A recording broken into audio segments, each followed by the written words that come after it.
গালে পিঠ থেকে গেছিল। সৎ বাবা অন্য একটা মানুষের সাথে আমার বিয়ে ঠিক করেছে, যে লোকটা আমার থেকে অনেক বড়। তাকে বিয়ে করতে হবে আর না হয় আমার কোনো অপশনই নাই। মাত্র তোমার ভাইকে ছাড়া আমি কিচ্ছু বুঝতাম না।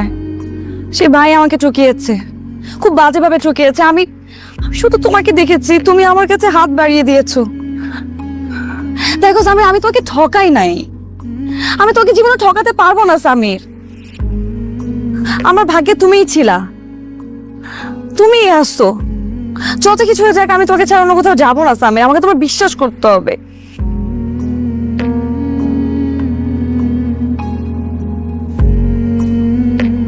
মেহেরিন তোমাকে বলছে, শুধু যদি বিশ্বাস করে থাকি শুধু তোমাকে। এই হাতটা যখন ধরেছি ছাড়ার জন্য ধরিনি, সারা জীবন ধরে রাখার জন্য ধরেছি। ছেড়ে যাবো না তোমাকে, শুধু আমাকে একটু বিশ্বাস করো, আমার পাশে থেকো।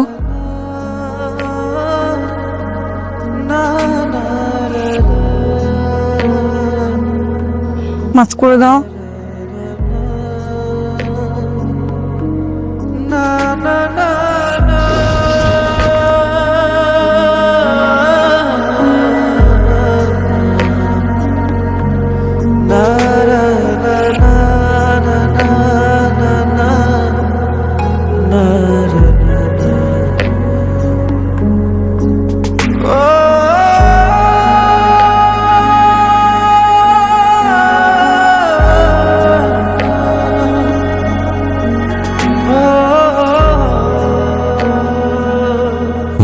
কি আব্বা? আচ্ছা, স্বামীর যে বিয়ে করে নিয়ে আসলো তার বউ সম্পর্কে খবর নিছো? মানে অতীত কি, বাপ কি করে, ফ্যামিলি ব্যাকগ্রাউন্ড কি, স্ট্যাটাস কি? আরে কিভাবে খবর নিব? কোত্থেকে হুট করে রাস্তা থেকে ধরে নিয়ে আসছে, বলে যে আমার বিবাহিত স্ত্রী। হ্যাঁ, আমরা কিভাবে জানবো? আজ পর্যন্ত তার বাপ মা কেউ তো আসেই নেই খোঁজ খবর করতে। তো খোঁজ খবর তো করা উচিত না? হ্যাঁ, মেয়েটা ভালো না খারাপ এটা তো জানা দরকার। মেয়েটা ভালো কি মন্দ কেমনে জানবো? তুই বাবা একটু জিজ্ঞেস করিস। আমি কিছু জিজ্ঞেস করলে তো স্যাট করে ওঠে। ভালো মন্দ কিভাবে বুঝবো? ভাইয়া, ভাবি কিন্তু অনেক ভালো। তাই বেয়াদব, তুই তুই দাঁড়ায় দাঁড়ায় কথা শুনতেছিস না? আরে তোরা কে বলছে ভালো? না, মানে আমার সাথে তো ভালো ব্যবহার করে দেখে বললাম। হ্যাঁ, ব্যাগ ধরছে ব্যাগ। মানে চেহারার মধ্যে লিখে আছে সে ভালো, তো তাইলে বললি কেন ভালো? শোন, তোদের সমস্যা কি জানোস? কেউ যদি একটু ভালো ব্যবহার করে অমনিতে বলে ফেলে সে ভালো। চোরকে যেমন দেখলে বোঝা যায় না সে চোর, ঠিক তেমনি কোনো মানুষ ভালো ব্যবহার করলেই তার ফ্যামিলি বা তার অতীত সম্পর্কে জানা যায় না, বুঝিস? আসছে ভালো বলতে, যা। আরে অন্য কোনো উদ্দেশ্য নিয়ে আসছে, বুঝছ না? এই জন্য সবার সাথে এত ভালো ব্যবহার, একেবারে মিষ্টির মতো ব্যবহার, গুল্লা গুল্লা পরে। না বাবা, তুই স্বামীরে কঠোর ভাবে জিজ্ঞেস করবি, বুঝছস? ঠিক আছে? আমি জিজ্ঞেস করলে তো উল্টা পাল্টা কথা হয়। হ্যাঁ,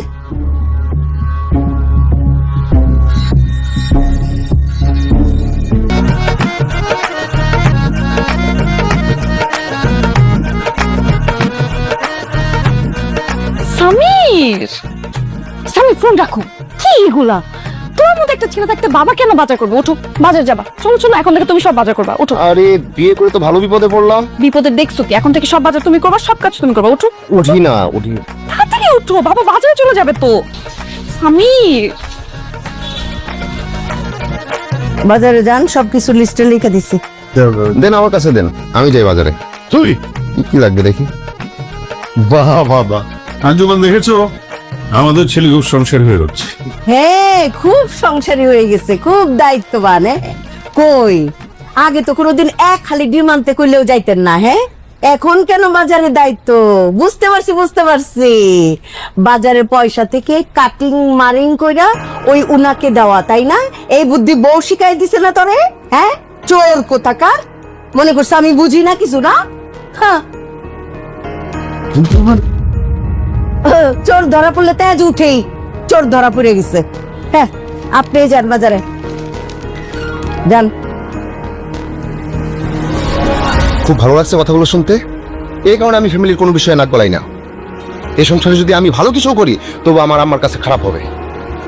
ভালো কিছু কইরা দেখেন, কোনোদিন তো দেখলাম না ভালো কিছু করতে। হ্যাঁ, সেদিন আমার খুব ভালো লাগবো, আনন্দ লাগবো। চোরের আবার বড় গলা।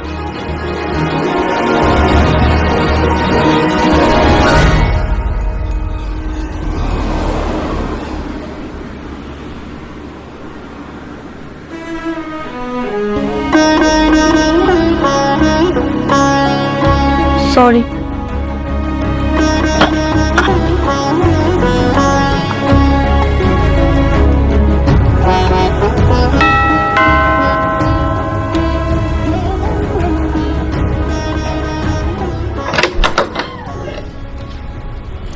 আসসালামু আলাইকুম। ওয়ালাইকুম সালাম। মেহরিন, রাইট? আমি সায়রা, ফাহাদের ওয়াইফ।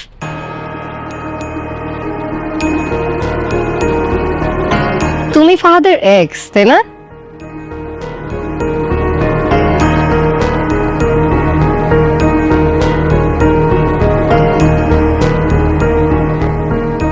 সাইরা, তুমি তুমি এই বাসায়? কেন, আমার কি আসা নিষেধ? না না, নিষেধ হবে কেন? আমি জানলে তো আমি গিয়ে তোমাকে নিয়ে আসতাম। তুমি নিয়ে আসতে তো তুমি নিয়ে আসতে, আমাকে একা একা আসতে হতো? আর এসো এসো।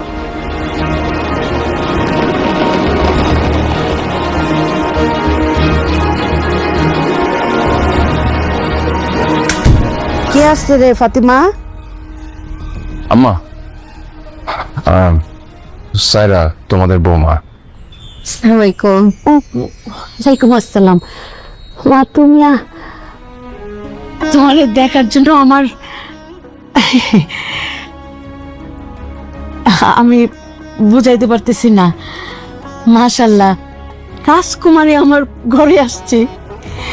কি সুন্দর একটা মানুষ, চোখ দুটো কি সুন্দর, চোখের মধ্যে কত মায়া, তীক্ষ্ণ নাক, বংশীয় ঘরের মেয়ে যে দেখলেই বোঝা যায়। হাসিটা কত নিষ্পাপ।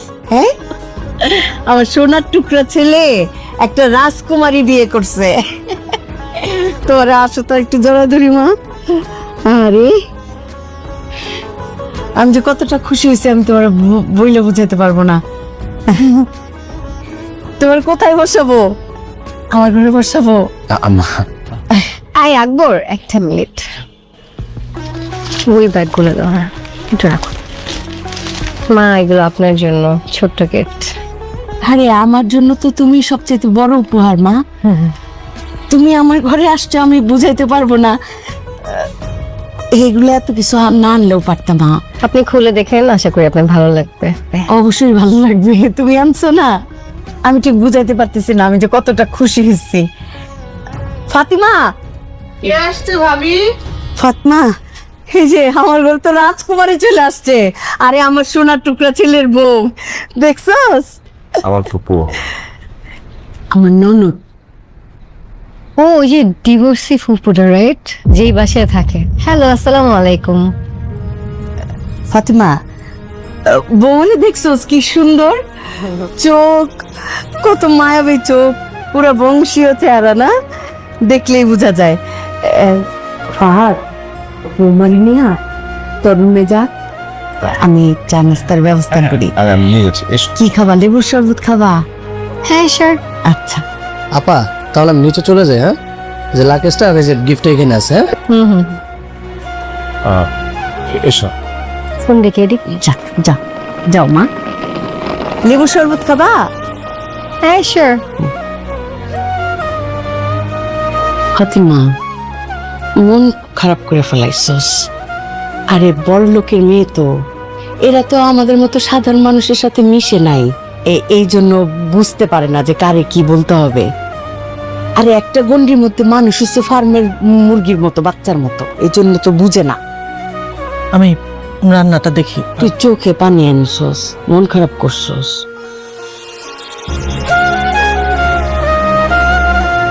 কষ্ট পাইছে।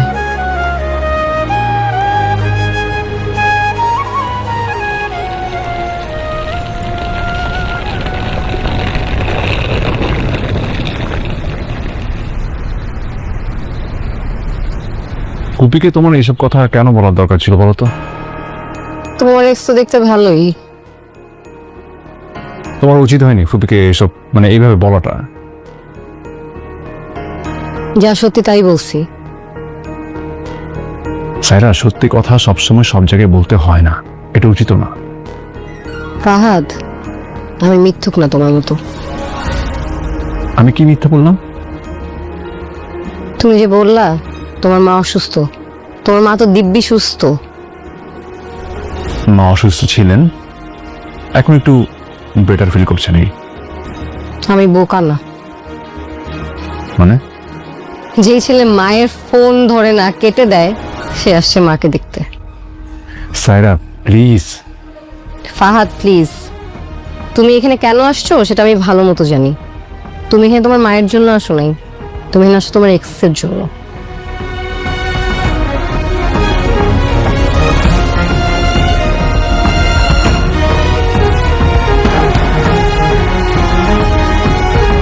তুমি এখানে কেন আসছো সেটা আমি ভালো মতো জানি।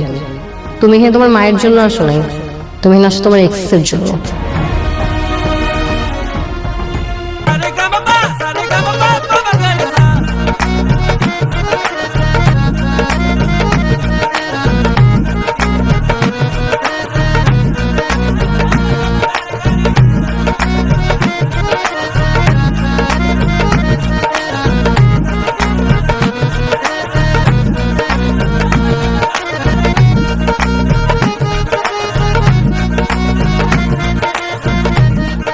এই যে ছোট নবাবের বউ নবাবজাদি, বাসায় আমার বৌমা আসছে। আপনার হাতে যে রান্নার জাদুটা আছে না, ওই জাদুটা একটু দেখান।